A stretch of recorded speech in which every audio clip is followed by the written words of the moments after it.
Hello there, welcome back to the Fall of the Samurai Abridged, where in the previous part I accidentally completed the game. But because it was anticlimactic, I decided to at least become the Emperor's best waifu as well. Unfortunately, lots of imperial clans decided to start declaring war on me, so we didn't really make much progress. And we've just been invaded by the Nagaoka. I wasn't satisfied when the balance bar betrayed me again. So we're going to start this one off by doing the defense I auto-resolved last time manually, the defense of the old shogunate capital in fact, and while previously I criticised the AI for only defending the central part, that's exactly what I'm going to do because it is the best way to organise things. The enemy are going to waste time going over those outer defences and be all split up and stuff. I was having some issues there because their archers were actually defeating my line infantry despite my line infantry being in cover, so those archers clearly are pretty good. They are the upgraded light archers, which is like the modernised version of the samurai units, so I guess they have really high stats or something. However, the enemy forces do have one fatal flaw. There's some kind of lemmings effect going on where a large number of their troops decide to suicide into the moat. Not quite sure what's going on, just more glitchy custom mapness I guess happening here. Obviously that's going to help us out. They do have some troops who are trying to attack more normally. However, spear levy climbing up against leveled up line infantry, that's not going to do anything. They're going to get mostly killed by the time they reach the top and then die in the melee. We're gradually now beating back those archers after reforming and getting more guns firing on them, so that's all good. There's also a little battle going on outside the castle. I had some reinforcements who intercepted one of the enemy's attack groups. They were just a bunch of melee troops and they're trying to go around the flanks of my line. However, they're so close to the line as they do it that they're being shot as they move sideways, meaning this is absolutely ideal for us. We're just going to annihilate them. So that's another attack direction settled. There were some archers or something already inside the castle. Went after them with my spear troops. Meanwhile, back in the centre, things have pretty much worked out as expected. There are only so many ways to get into the central portion, so the enemy have to walk around it quite a lot and get shot a lot on the way in. So this castle is much easier to defend, in the middle part at least, than usual castles. Their general here wasn't putting much effort in, he just came and stood in front of some of the guns. You can see here the effect of the hidden mechanic in Shogun 2, where generals are invincible up to a certain point. You have to have a certain proportion of your bodyguards be dead in order for the general to die, and that proportion depends on what level the general is. Eventually, after being shot like a billion times, he dies, and eventually we win the fight as well. We're going to skip over the rest. That result was way better than the auto-resolve, in particular because the enemy actually died in the battle, so that will make our potential for a counter-attack greater. I bought peace with the Fukui when they offered it there. Wasn't too worried about them, but being at war with fewer people means less naval trouble. That's really what I was worried about. Obviously we go out and kill a few survivors from that previous group. The thing is, you can see there's another group of survivors in the background, and they're sort of off the route I want to take. I want to cross that bridge next to where my main army is and go over to the next bridge on the next river to defend against potential Aizu attacks and attack the Aizu. It would take several turns to hang around and finish off the rest of the Nagaoka, so I decided to just kind of leave them there. We've also got another bridge defense already set up with my main force. I was complaining previously that it looked like the Aizu just weren't participating in the war, but now here they are. They've got a 2-stack invasion set up and ready to go. Fortunately, we do have the entrance to our territory blocked, and they're going to challenge us on it. Strangely, their second army manages to not be involved in this battle. It certainly looks close enough. However, that Nagaoka army that was hanging about behind me is involved, so we're being rear attacked by half a stack here. Quite inconvenient. Our focus then will be to attack the reinforcements first, since we can just camp them as they spawn on the edge of the map. However, the bad news around this battle is that it wasn't a bridge defense. I figured we'd be defending a river crossing for this one. No, it's just a completely flat, generic field battle with no features at all. So no defender's advantage really to be gained, but I have put down some entrenchments because I was standing still for so long, so we can use them if we defend at that exact point. For now though, we need to defend somewhere else because we had to turn around and face these reinforcements. The enemy attacked us so quickly I wasn't able to turn around and start firing before their melee cav reached our lines, so they do get a really good charge on our right flank. That's going to be very damaging. As for the rest of their army, we're just going to line up and shoot them using our kneel fire to our advantage and the enemy's terrible formation to our advantage. The cav situation is going to be solved by just having other infantry shoot into the fight, and because they target the riders rather than the horses, they tend to shoot over the top of your men, so it's not quite as dangerous as it looks to shoot into a melee when there are cav involved.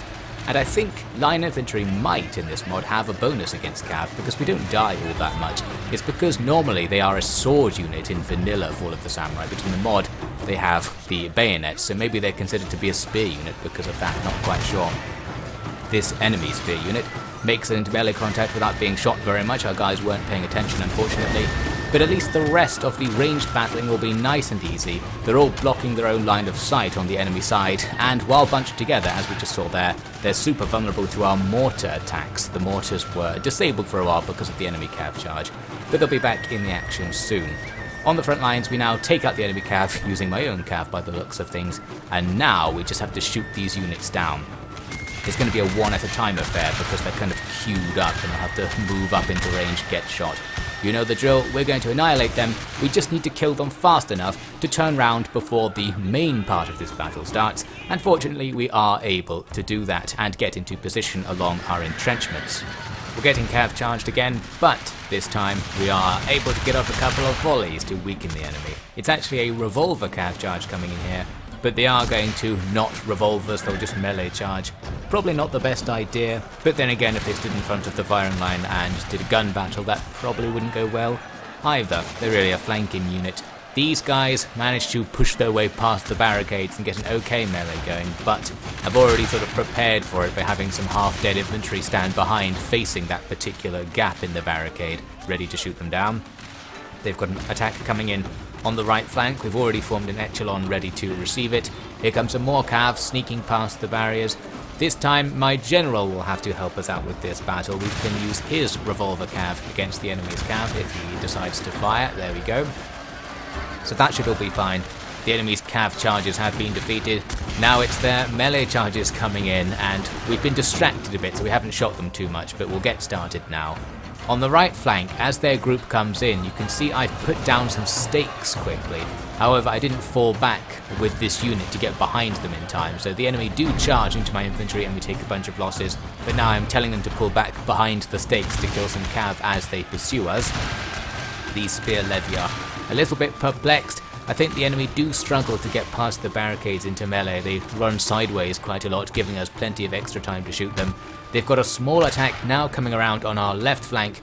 We're well prepared for it, with too much really formed into that echelon to face off against them. You can see I did manage to get back behind the spikes, as evidenced by the spikes not being here, because they disappear when they kill enemies. So clearly the cav pursuing us as we ran away did die to the spikes, and that's going to be the end of that. Another unit that wasn't so brazen is just being shot down in a more conventional fashion. Looks like we've also cleared things up at the front. The enemy's melee charge hasn't done all that much. Now, a ranged battle where we should have a nice advantage since we're in cover and we have more stuff overall, so we'll just wait for the enemy to die on that one. In theory, my artillery should be shooting at them, but we had another case where they just claimed to not have line of sight on anything and wouldn't fire for the vast majority of the battle. So again, artillery not really factoring into these fights too much for whatever reason. We've got some cav attacks going on both flanks now. I sent Saber Cav to take out the enemy's sharpshooters who on both flanks were trying to sneak around us. That went pretty well, and now we're going to skip to the end. The group in the centre routed, eventually giving us this result. We did take pretty significant casualties throughout the battle, but of course the enemy took a lot more. There is though going to be another battle right now, because the second army that really should have been involved in that fight will now come in. So this is good. It's kind of giving us the slow motion version of how the enemy could have invaded, because this second part of what would have been the main battle is now its own battle. We have time to prepare, our ammo and morale has been refilled, and because the enemy have to walk at us, the artillery decide to have line of sight as long as they're very far away. So we can get a few shots off while they're at the maximum extent of the range, and using the shrapnel shot on a double line like this gives you extra kills. Very nice. Once they get closer, you can see I've prepared for the potentiality of cav charges on the flank, and those preparations pay off because they do make an early attack on the right flank and lose virtually all of their cavalry trying to get through the spikes. So that's easy peasy for us, guaranteed win. and another ranged battle begins. So this is deja vu. What we just saw is happening again, although they have no attack coming around on our right, so I can use my echelon instead to extend the firing line with those very quiet British light infantry taking out the enemy's melee troops with ease, no doubt. Things did get a bit hairy on the right flank, because they started using some revolver cav as revolver cav. They just shot my sharpshooters to pieces, and we got the dreaded reforming thing where once you start dying fast enough, your men will move instead of shooting, trying to keep the unit close together and trying to keep their cohesion. And that caused them to die more, but the enemy also moved forward with the revolver cav, walked into some of the leftover spikes and killed themselves, so we ended up getting away with that. Plus I did have another unit shooting in on the situation.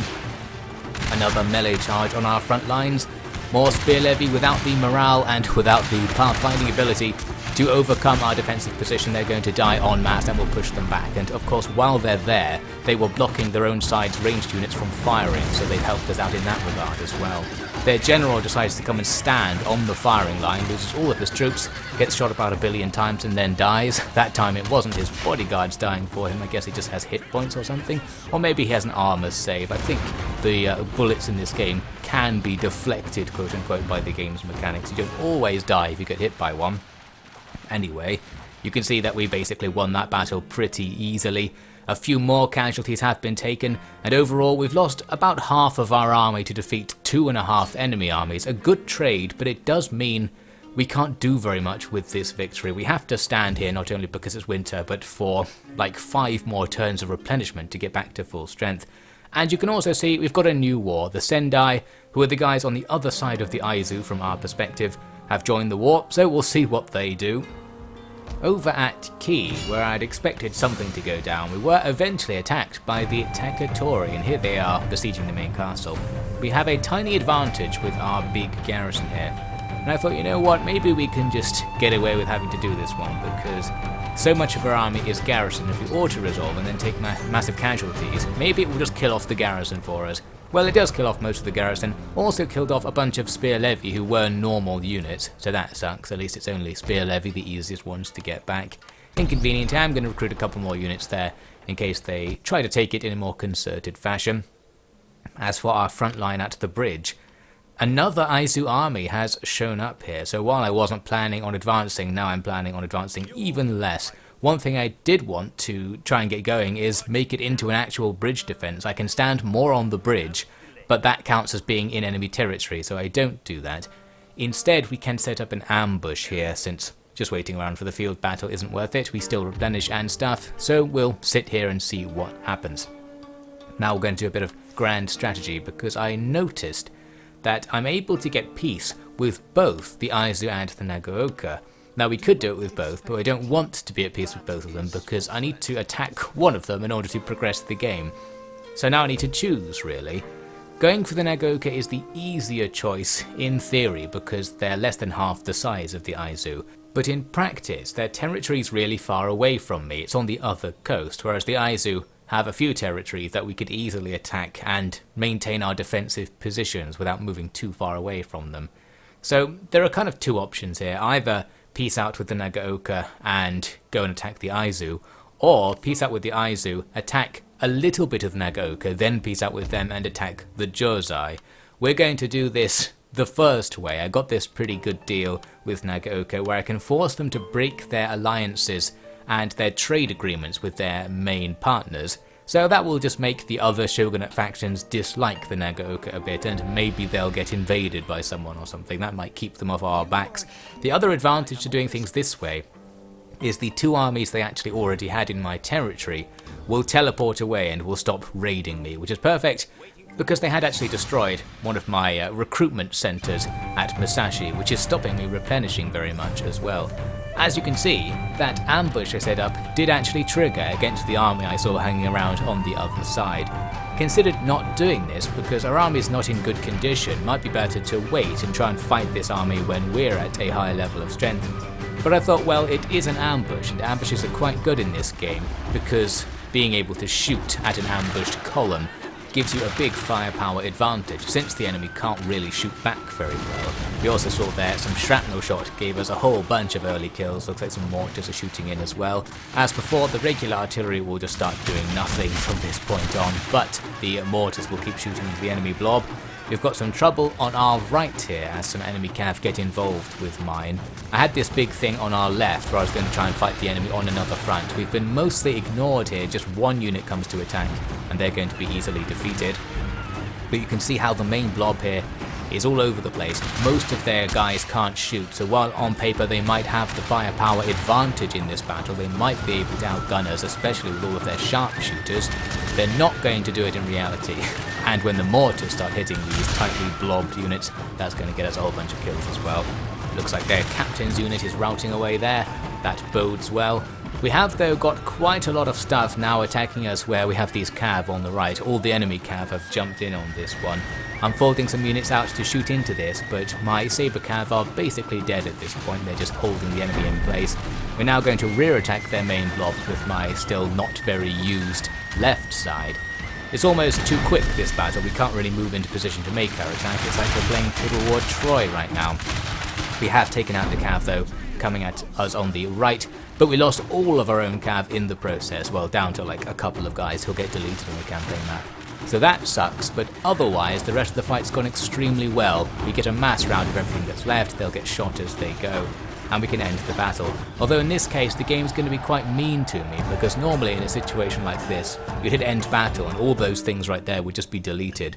They actually do survive, so a whole bunch of enemy troops escape the ambush, which they certainly wouldn't have done if we just charged them down manually.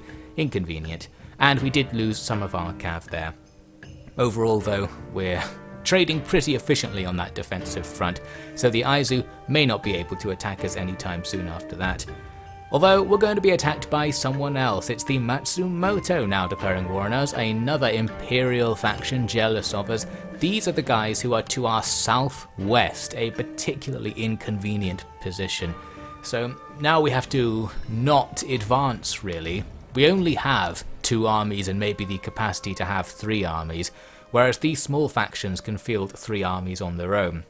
So just being at war in a particular direction with one faction is a big deal, and you can see they can attack us at Kai or come up towards Musashi down here. Overall, pretty inconvenient. Something's going to have to go back, and again, because we don't have very much, that's probably going to ruin our chances of going on the offensive. This not having a trade route challenge run that I've put myself into semi-accidentally is making things difficult for us. We're going to try and prepare some defences at Kai in case they don't attack right away. Might also see there the Satsuma are here at the front line for some reason, making an attack on the Aizu. That's going to help us out a little bit at least. Now with Kai, unfortunately an army is already on the way by the next turn. So while I did have some troops I could send over here to try and garrison it, they will not be able to get there before the enemy can. There is a bit of a garrison here and a castle of course, so maybe there's something we can do there. Our river crossing defense thing here is going to be never ending, because you can see there's another army coming to make the crossing, and there's also 1.5 stacks behind it that we can now see. Overall, the Aizu seem to just have an unlimited quantity of troops, so any hope of a counterattack is now officially out the window. Now back over at Ki, the Tegatori make another attack, this time a more substantial one, and one that gives them an advantage, so we need to try and defend against it. Looks a little bit bad on that balance bar, however I didn't believe it. I was like, well, these things will struggle to make a castle attack, especially all those matchlocks who won't be especially useful to the enemy. The action starts at the top right corner of the castle, where they have a bunch of Yari Light Samurai charging in to face our Yarikachi. You might think that Yarikachi are a better unit because they're like heavy samurai, but I don't think that's how it works in the game. As mentioned earlier, the light versions of samurai are like the high tier modernized ones that you get from the high level dojos. So they are going to have an advantage against us, but they have one key disadvantage. My troops are sacrifices and stuff's going to be shooting into the melee, which will help us out. Elsewhere, other units are wandering around the outside of the castle. That's going to cause them to get shot as well. This is where these matchlocks will be particularly bad, since they'll lose any ranged battle they go for here. And we're setting up for a shoot and sacrifice against their main blob, which is going to be focusing on the west end of the castle with that second army coming in to support. Back over here, looks like we've won the initial shoot and sacrifice battle. Just in time, we need to race over here to the bottom right corner because another similar situation is about to arise as more light samurai storm their way in. Nearby we also have some Levy infantry who are being shot at by enemy archers. Luckily they are not dying thanks to this little roof which is stopping the vast majority of the arrows. So that's good, we're just draining some enemy ammo there. Going to leave that position though to turn and shoot at the light samurai as they come on in.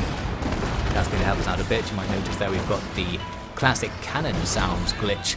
Been a long time since I saw that one. It should have been happening much earlier. Somehow got this far in the mod without encountering it.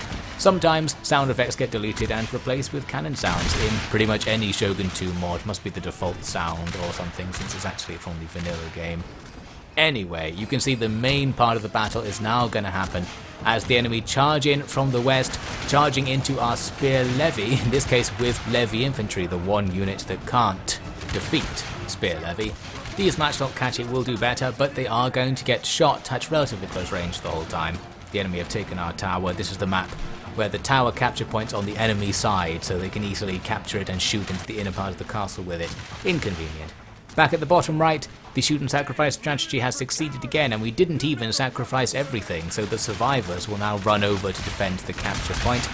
Looks like the phase 1 of our sacrificial strategy has now been successfully completed. The sacrifices are dead as per the plan, and the enemy have probably lost a bunch of stuff. Now there's going to be a phase 2, but the replay seems to mess up quite a lot. I noticed it was a little bit different earlier, now it gets a lot different, because while we see here the enemy just stops and starts shooting us to pieces, in the actual battle they melee charged into those guys and started fighting them. So we're going to switch now to the original battle footage where you can see that happening in the background, and aside from that, the melees are just starting to come into the central part of the castle, where that's fine because we now have infinite morale if we fight them on the interior part. So we'll have them come in, throw more sacrifices in there and see what happens. We've got a full unit of Yari Ronin to use up here fighting in this corner as the enemy climb in.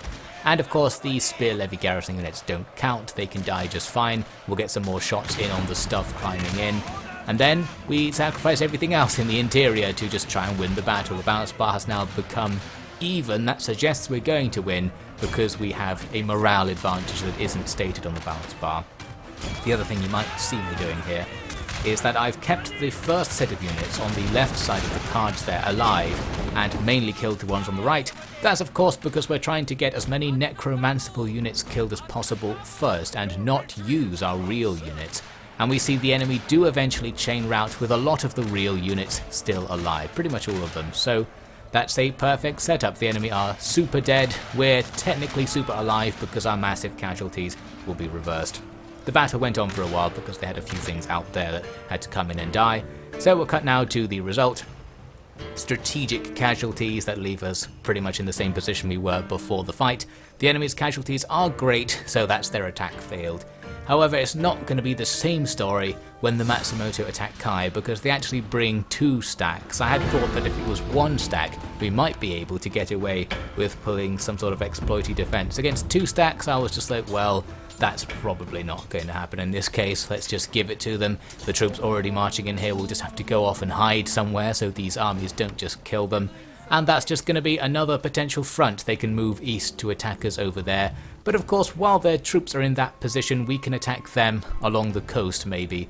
We'll see. And as you might have seen there, the Nagaoka also broke their treaty and declared war on us.